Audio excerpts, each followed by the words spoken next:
Indo British advanced pain clinic నొప్పి మాయం surgery దూరం ఫర్ అపాయింట్మెంట్స్ 9155515563.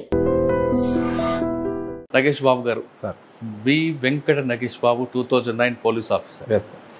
సార్ ఈ మిగతా అన్ని ప్రాంతాల్లో పనిచేయడం లా అంటారు వేరు, గుంతకల్ లాంటి హెవీ జంక్షన్లో పనిచేయడం అనేది ఒక పెద్ద టాస్క్ ఇది. ఎస్ ఎందుకంటే మీకు చెప్తాను ఇందాక అనుకున్నట్లుగా అన్ని రాష్ట్రాలు వస్తుంటాయి, క్రిమినల్స్ వస్తుంటారు, దాదాపు 90 ట్రైన్లు అంటే లక్షల మంది రోజు వెళ్తుంటారు వస్తుంటారు. ఇక్కడ క్రైమ్ నేచర్ ఏ విధంగా ఉంటుంది, ఇక్కడ అఫెండర్లు రకరకాల అఫెండర్లు చూస్తుంటారు, మిగతా వాళ్ళు వేరు, ఇక్కడ ఇంటర్ స్టేట్ గ్యాంగ్ ఉంటుంది, అదర్ స్టేట్ గ్యాంగ్ ఉంటుంది, రెండు మిక్స్డ్ గ్యాంగ్ ఉంటాయి.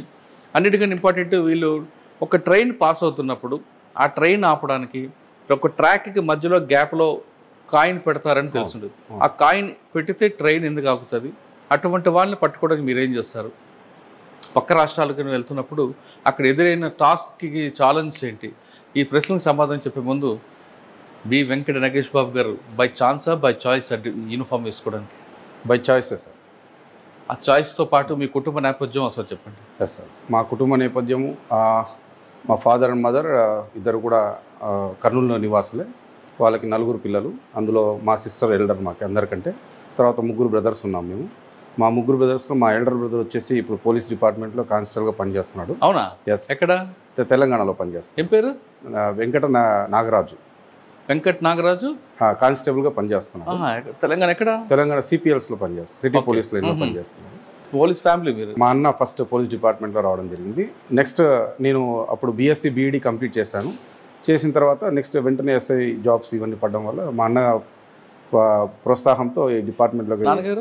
నాన్నగారు డ్రైవర్గా ఉన్నారు అండ్ రియల్ ఎస్టేట్ బిజినెస్ చేస్తారు. ఎక్కడ? కర్నూలు టౌన్. అంటే పోలీస్ చాయిస్ ఎందుకు తీసుకున్నారు మీరు? బీఈడీ అంటే టీచర్ అవ్వకుండా? Sir absolutely. అంటే చాయిస్లో సర్వీస్ ఓరియంటెడ్ ఒకటి సార్, రెండోది జాబ్ ఆపర్చునిటీస్లో ఫ్రెష్గా నోటిఫికేషన్స్ రావడం ఇవన్నీ కూడా అప్పటికప్పుడు ఇంకా అలా వచ్చింది. ప్లస్ రెండోది మంచి అవకాశం ఉంటుంది. ఆల్రెడీ మా అన్న సర్వీస్ చేస్తున్నాడు, గ్రేహౌన్స్లో పనిచేస్తాడు. మేజర్ ఇన్సిడెంట్ బలిమెల ఇన్సిడెంట్ ఒకటి దాంట్లో జస్ట్ అంటే పోవాల్సిన వ్యక్తి పోకుండా పోవడము, అక్కడ గ్రేహౌన్స్లో వాళ్ళు పడే కష్టాలు అవన్నీ చెప్తా ఉంటే కొద్దిగా మోటివేట్ అయ్యాం సార్. 2010లో ఆయన బలిమెల ఇన్సిడెంట్ ఉన్నారా? లేదు సార్, అంటే ఇంకో బ్యాచ్ ఉంది, బిహైండ్ బ్యాచ్లో ఉన్నాడు అనమాట. ఓకే. ఇప్పుడు అవన్నీ చెప్తా ఉంటే కొద్దిగా అనిపించింది ఛాలెంజింగ్ టాస్క్ ఇవన్నీ కూడా. అంటే మీ అన్నయ్య మీకు role model? Yes, he is my role model sir. He is my role model and he is my mentor, best mentor అంతే. Okay sir. డిపార్ట్మెంట్కి వచ్చారు 2009 రైట్? ట్రైనింగ్ అయిన తర్వాత ఫస్ట్ పోస్టింగ్ ఎక్కడండి? పుట్టపర్తి అర్బన్లో ఇచ్చారు సార్ నాకు పిఎస్ఐగా. అప్పుడు షానవాజ్ కాసిం సార్ ఎస్పీ గారుగా ఉన్నారు. సార్ దగ్గర రిపోర్ట్ చేశాను మేము. మాకు పుట్టపర్తి అర్బన్ స్వామి సన్నిధులు ఇచ్చారు. అక్కడ మేము 6 months చేశాను అక్కడ పిఎస్ఐగా. తర్వాత వెంటనే పుట్టపర్తి రూరల్ పక్కనే మాకు ఎస్హెచ్ఓ పోస్ట్ ఇచ్చారు నాకు అక్కడ. నేను అక్కడ 2.5 years పనిచేస్తాను అక్కడ. సార్ 2.5 సంవత్సరాల్లో పుట్టపర్తిలో మెయిన్ ఛాలెంజ్ ఏంటండి? అక్కడ బాబా గారు, అక్కడ దేశ విదేశాలు భక్తులు వస్తుంటారు. చిన్న ఇన్సిడెంట్ జరిగిందంటే దేశం మొత్తం, ప్రపంచం మొత్తం కూడా బ్యాడ్ నేమ్ వస్తుంది. అంత ప్రశాంత వాతావరణంలో భక్తులకు ఇబ్బందులు కలగకుండా, లా అండ్ ఆర్డర్ ఇష్యూ జరగకుండా, క్రైమ్ జరగకుండా మీరు ఏం చేశారు? మీకు మెయిన్ ఛాలెంజ్ ఎక్కడ ఏమొచ్చింది?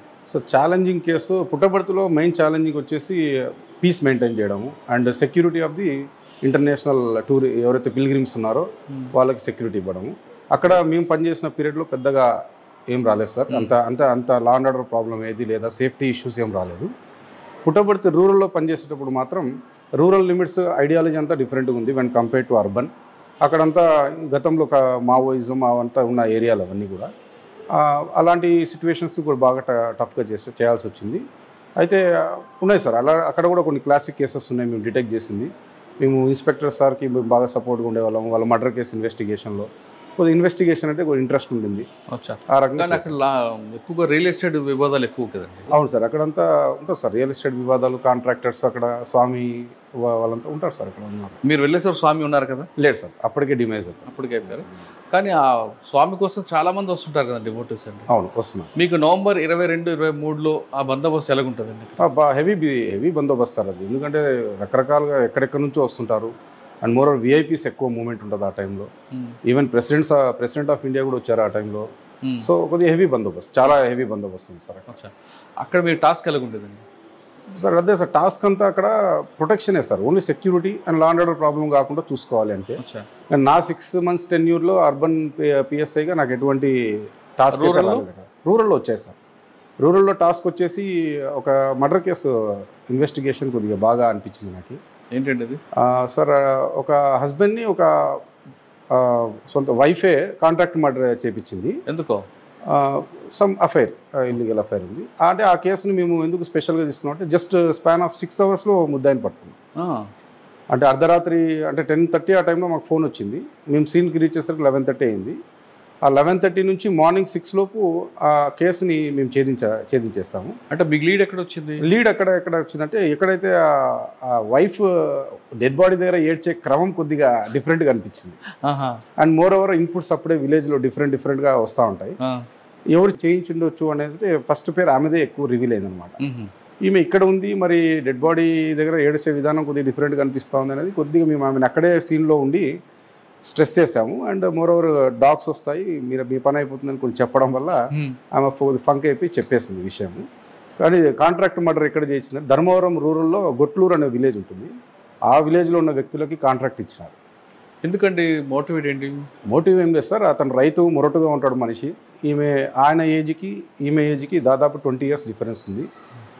ఈమె చిన్న ఏజ్ కావడము, అతనిది పెద్ద ఏజ్ కావడము, కొద్దిగా మనిషి కొద్దిగా మొరటుగా ఉండడం ఆమెకు నచ్చలేదు. అండ్ తన కాంజుగల్ లైఫ్ ఇవన్నీ కూడా సరిగా ప్రాపర్గా లేకపోవడం వల్ల వేరే వాళ్ళతో అఫేర్ పెట్టుకోవడం, వాళ్ళతో మాట్లాడుకుని ఈయన కాంట్రాక్ట్ మర్డర్ చేయించాడు. పిల్లలు ఉన్నారా ఆమెకి? లేదు సార్, అప్పటికి లేరు ఇంకా. కాదండి, ఒకవేళ సెక్సువల్ ఇష్యూ వచ్చినప్పుడు ఆయన డైవర్స్ ఇవ్వచ్చు కదా, చంపడం ఎందుకు? సాధించింది అందులో ప్రాపర్టీ ఉంటుంది. అండ్ మోర్ ఓవర్ ఎవరికి అనుమానం రాదు, ఎవరికి అనుమానం, పొలాల్లో ఎక్కడో చంపేస్తే ఎవరో చంపినారు అనుకుంటారు అన్నట్టుగా ఆమె సీన్ క్రియేట్ చేయాలని చూసింది. కానీ అది సక్సెస్ కాదు. కానీ జైలుకి పోయి ఉంటుంది కదా? 100% జైలు పోయారు, అందరినీ పంపించారు. కన్విక్షన్ వచ్చిందా? లేదు, దాంట్లో కన్విక్షన్ అంటే ఇంకా కాంజుగల్ మ్యారిటల్ లైఫ్స్. ఓకే, తర్వాత ఎక్కడికి వచ్చారండి సార్? నెక్స్ట్ పుట్టపర్తి రూరల్ తర్వాత నేను నేరు ఎస్బీలో పనిచేస్తాను, అనంతపూర్ డిస్ట్రిక్ట్ ఎస్బీలో. 2014 ఎలక్షన్ సెల్లో పనిచేశాను. సో ఎలక్షన్ సెల్ అంతా అప్పుడు డిఎస్పీ గంగయ్య సార్ దగ్గర వీళ్ళందరి దగ్గర పనిచేశాను. అప్పుడు మాకు సెంథిల్ కుమార్ సార్ ఐపీఎస్ గారు ఎస్పీగా ఉన్నారనమాట. సార్ దగ్గర పనిచేయడం జరిగింది. అది అలా జరిగిపోయింది సార్. 2014 అంతా అక్కడ అయిపోయింది. After election next posting Guntakal 1 టౌన్లో వచ్చింది. గుంతకల్ 1 టౌన్లో దగ్గర 3 years పనిచేస్తాను ఇక్కడ ఎస్హెచ్ఓగా. నేనే ఎస్ఐఏ ఎస్హెచ్ఓ అక్కడ. అక్కడ కొన్ని మంచి క్లాసిక్ కేసెస్ చెప్పండి. Regarding same contract మర్డరే.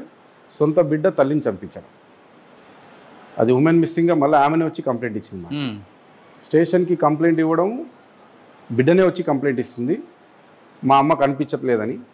తీరా ఆరా తీస్తే అమ్మని, సొంత తల్లిని కాంట్రాక్ట్ మర్డర్ చేసి చంపించడం, ఆ శవాన్ని ఇక్కడ గుమ్మనూరు పొలాల్లో పూడ్చడం.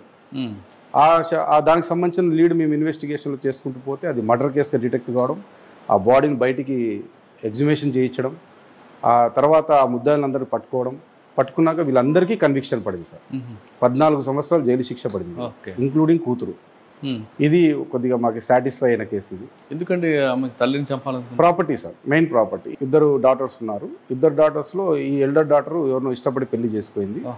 యంగర్ డాటర్ వాళ్ళమ్మ చూపించిన మ్యారేజ్ చేయించుకుంది కాబట్టి ఈ రకంగా చేసుకున్నారు. ప్రాపర్టీ విషయంలో చిన్న బిడ్డకెళ్ళి ఎక్కువ అమ్మ ప్రేమ చూపిస్తుంది కాబట్టి పెద్ద బిడ్డ హట్ అయిపోయి కాంట్రాక్ట్ మర్డర్ చేయించింది. ఓకే, ఇంకేమున్నాయండి గుంతకల్లో? సార్ గుంతకల్లో తర్వాత ప్రాపర్టీ కేసెస్ మేము ఎక్కువగా దొంగతనాలు ఎక్కువ జరుగుతాయి ఇక్కడ. ఇళ్లలో దూరి దొంగతనాలు జరిగిన కేసెస్ని బాగా డిటెక్ట్ చేస్తాము. అప్పుడు కురుబ నాగరాజ్ అని ఒక నోటోరియస్ హ్యాబిచువల్ అఫెండర్, వాడు ఇళ్లలో దూరేది. వాడి దగ్గర 80 తులాలు రికవరీ చేస్తాను నేను. తాడేపల్లిగూడెం దగ్గర ఆంధ్రాకి వెళ్ళి అక్కడ రికవరీ చేసుకొని వచ్చాను. సో ఇలాంటి కేసెస్ ఉన్నాయి సార్.